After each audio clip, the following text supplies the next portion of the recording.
우리가 아니었으면 당신들은 지금쯤 독일어나 일본어를 썼을 것이다. 믿기지 않겠지만 이것은 인터넷 악플이 아닙니다.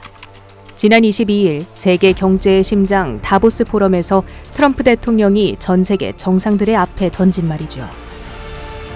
2차 세계대전에서 구해줬으니 그 자유의 값을 지금 현금으로 내놓으라는 그야말로 역사상 가장 도전적인 청구서.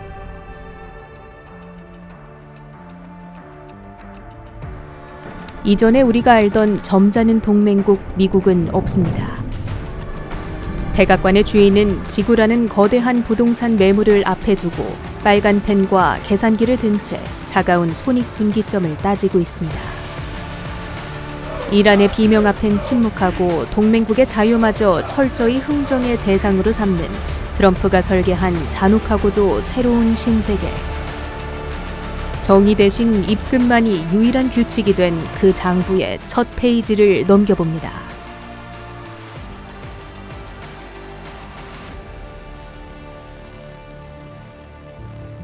중동의 거대한 맹주 이란. 테헤란의 밤은 지금 그 어느 때보다 뜨겁습니다. 궁전 안에는 86의 늙은 왕 하메네이가 떨리는 손으로 권력을 붙잡고 성벽 밖 거리에는 독재자의 죽음을 호소하며 절규하는 시민들의 함성이 쏟아져 나옵니다. 제국이 내부에서부터 삐걱대며 무너져 내리는 소리, 말 그대로 멸망의 전조입니다. 이제 카메라를 지구 반대편 워싱턴 DC의 백악관 상황실로 옮겨봅니다. 모니터에는 불타는 테헤란의 거리가 생중계되고 있죠. 참모들의 시선이 책상 상석에 앉은 한 남자에게 쏠립니다. 과거의 대통령들이라면 이 순간 붉은색 직통 전화기를 들었을 겁니다. 항모 전단을 급파하라. 우리가 개입한다. 이것이 우리가 아닌 세계 경찰 미국의 익숙한 각본이죠. 하지만 트럼프는 이란을 향해 맹공을 퍼부을 것 같더니 끝내 움직이지 않습니다. 시위대의 안위를 누구보다 걱정했지만 베네수엘라에서 했던 것처럼 이란의 지도자를 향해 직접적인 체포작전이나 물리적 개입을 시도하진 않았죠. 트럼프의 머릿속에는 정교한 계산기가 맹렬하게 돌아갑니다. 그의 눈에 비친 이란은 악의 축이기 이전에 기초공사가 잘못돼 붕괴 직전인 낡은 빌딩일 뿐. 평생을 부동산 정글에서 살아남은 건축가 트럼프의 본능이 속삭입니다. 2019년 6월 이란이 미군 드론을 격추했을 때를 복기해 봅니다. 트럼프는 공격 개시 10분 전 작전을 전격 취소했죠. 고철 덩어리 드론 하나 때문에 150명을 죽이는 건 수지타산이 맞지 않는다. 그는 평소에도 중동 전쟁에 쏟아부은 7조 달러를 미국 역사상 최악의 투자라 혐오해온 사람입니다. 그러니 미사일 간만 나가는 전쟁은 절대 하지 않죠. 대신 관세 부과와 같이 돈줄을 죄어 내부에서부터 굶어 죽게 만드는 것. 이것이 바로 미사일 한 발, 달러 한 푼 쓰지 않으면서 적이 스스로 목을 조르게 만드는 세상에서 가장 잔인하고 효율적인 무비용 전쟁의 실체입니다.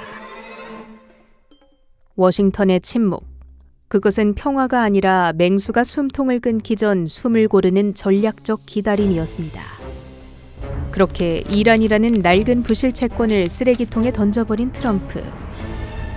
이제 그의 차가운 눈동자가 다음 타깃, 지구상에서 가장 거대한 새로운 매물을 향해 천천히 움직입니다.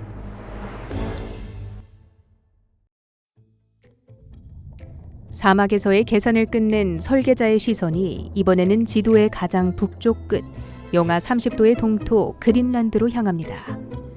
어느 날 트럼프는 지도 위에 저 거대한 흰색 섬을 손가락으로 꾹 누르며 마치 마트 진열대에 물건을 고르듯 태연하게 선언했죠. 덴마크로부터 그린란드를 매입하겠다. 세상은 비웃었습니다. 21세기에 남의 나라 땅을 돈 주고 사겠다니. 하지만 그들이 웃고 떠들 때 트럼프의 눈은 얼음 표면이 아닌 그 수천 미터 아래를 꿰뚫고 있었습니다. 그곳엔 중국의 숨통을 조일 핵심 자원 히토류가 잠들어 있었고 러시아의 턱 밑에 칼날을 겨눌 수 있는 치명적인 지정학적 급소가 숨겨져 있었기 때문입니다. 그리고 최근 이 거대한 야망에 기름을 붓는 결정적 사건이 폭로됩니다. 블룸버그가 공개한 비밀 서신에 따르면 트럼프는 자신에게 노벨 평화상을 주지 않은 노르웨이 등에 분노하며 이렇게 선언했죠.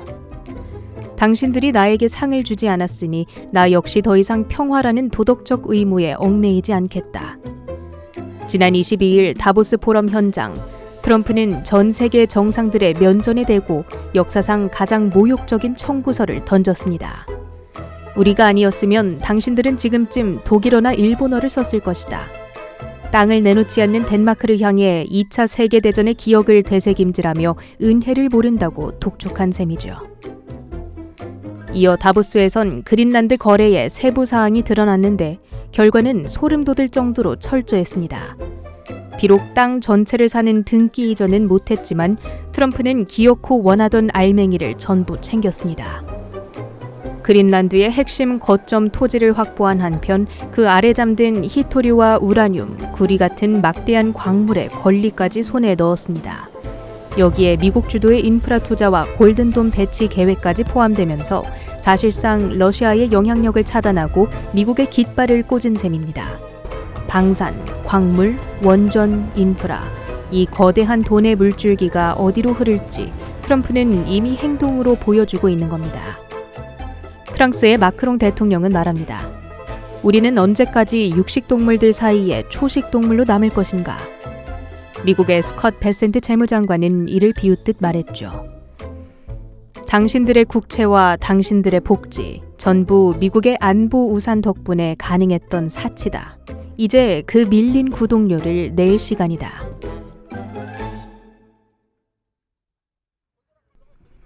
사막과 동토에서의 계산을 마친 설계자의 시선이 이번에는 지중해의 화약고 가자 지구로 향합니다. 남들은 그곳에서 전쟁의 폐허를 보지만 트럼프는 또 하나의 대박 사업 아이템을 발견했습니다. 바로 유엔을 대체할 전후처리기구, 이름하여 가자평화위원회.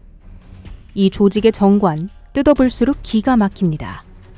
평화 유지가 목적이 아닌 듯 보이죠. 철저히 비즈니스 논리로 작동합니다. 규칙은 단순합니다. 재건 비용을 많이 낼수록 발언권도 세진다. 즉 돈을 내지 않으면 입도 뻥긋할 수 없고 막대한 자금을 댄 국가만이 의사결정권이라는 영구 의석을 돈으로 살 수 있다는 뜻입니다. 지난 80년간 세계를 지탱해온 유엔의 원칙은 1국가 1표였습니다. 하지만 트럼프가 새로 깔려는 판은 1달러 1표의 세상입니다. 민주주의가 아니라 철저한 주주 자본주의가 국제 질서의 새로운 법이 되는 순간입니다. 문제는 이 트럼프 주식회사의 최우수 타겟 고객이 바로 우리라는 겁니다. 2024년 10월 시카고 경제클럽. 트럼프는 블룸버그 편집국장 앞에서 우리를 가리켜 토시 하나 안 틀리고 정확히 이렇게 불렀습니다. 머니머신. 그러면서 충격적인 청구서를 들이밀었죠.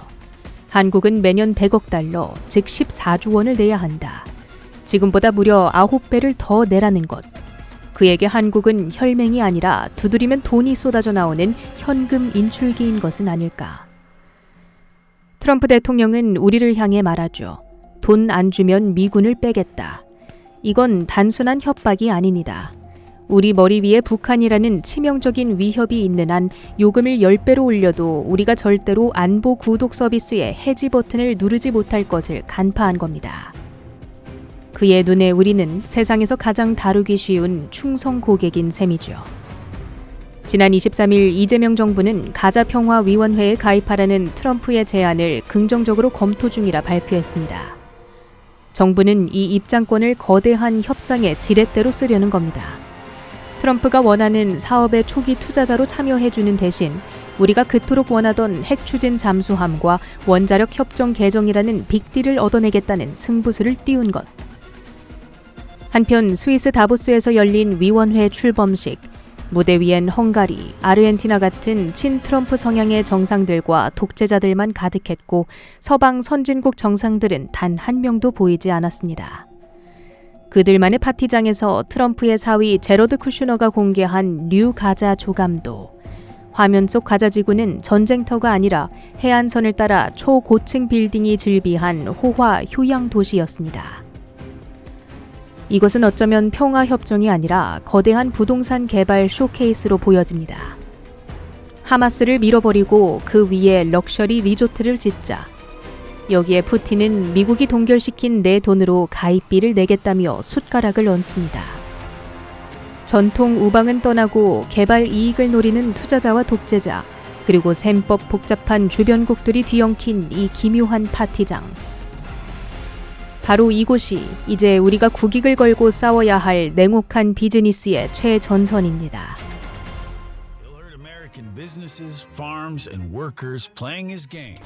다보스 포럼에서 트럼프의 연설이 끝난 후 월가에서는 다시 재미있는 밈이 돌았습니다. 바로 Trump always chickens out의 약자인 타코죠. 트럼프는 겁을 주다가도 결국엔 꽁무니를 뺀다는 조롱 섞인 말입니다. 트럼프가 돌연 관세 부과는 없다, 무력도 쓰지 않겠다며 한 발 물러서자 뉴욕 증시는 환호하며 급 반등했습니다. 사람들은 이번에도 트럼프가 허풍만 떨다 말았다며 안도의 한숨을 내쉬었죠. 하지만 정말 안심해도 되는 것일까? 트럼프라는 이름의 이 거대한 플랫폼 CEO가 우리에게 묻습니다. 그가 내민 약관은 간단하죠. 돈을 낸 만큼 지켜주겠다. 이제 우리에게 주어진 선택지는 감성 젖은 호소가 아닙니다. 그가 제시한 금액보다 더 비싼 가치를 우리가 가지고 있음을, 우리가 단순한 현금 인출기가 아니라 이 플랫폼의 핵심 주주임을 증명해야만 합니다. 2026년도 주식회사 미국의 유료 회원이 되신 여러분 꽉 잡으십시오. 이번 시즌은 그 어느 때보다도 어지럽고 한 치 앞도 내다볼 수 없는 롤러코스터가 될 테니까요.